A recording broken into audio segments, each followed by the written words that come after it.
Florida Governor Ron DeSantis wants to end property taxes. Is the day coming when Floridians no longer have to rent their own house from the government?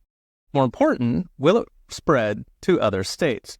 Last week, DeSantis said he'll hold a referendum next year on abolishing property tax for owner-occupied homes in Florida, calling property tax, quote, the most oppressive form of taxation, and comparing it to paying rent to government. The referendum would prohibit cities and counties in Florida collecting the tax. The state already has no property tax. This would save the average Floridian roughly $3,400 per year in property tax. It would raise their home price between $50,000 and $100,000 since taxes reduce property values, and it would protect families from future tax grabs like what Florida cities and counties did during Bidenflation, when house prices soared, property taxes soared, and they put it in their pocket instead of reducing rates. Statewide, that Bidenflation grab was a 35% increase in property taxes. In Tampa, Miami, it was closer to 60%. Of course, cue the howls from those local governments who would lose roughly 1/8 of their tax revenue, and of course, are threatening to cut the most popular programs, so schools, fire, police. In other words, local governments used house prices to jack spending by a third during Bidenflation, but now they have to give half of it back. It's cat food for the kids and no more police for you.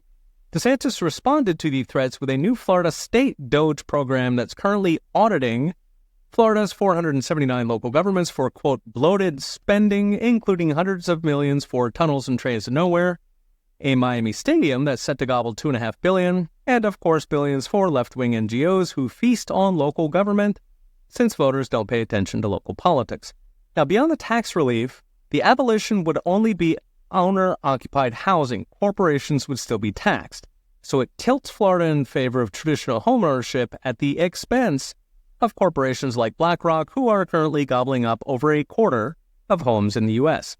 Now, it's still not a done deal. Referendums in Florida need 60% to pass, and the left will pump out oceans of propaganda about starving kids and underfunded police before they cut a single crony penny.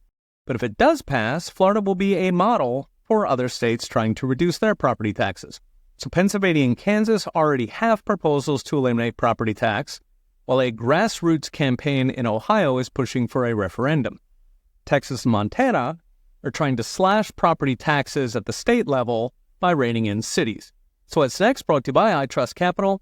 While voters fight over national headlines, local governments sit quietly in the dark, siphoning your life savings with hike after hike and handing it to their friends, activists, and NGOs.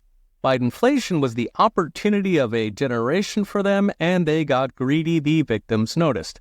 This will be a nationwide and well-funded fight. Because of that NGO funding, the left will not walk away from billions in free government money without a fight, but the backlash is coming.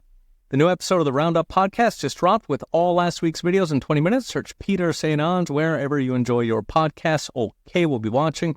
See you next time.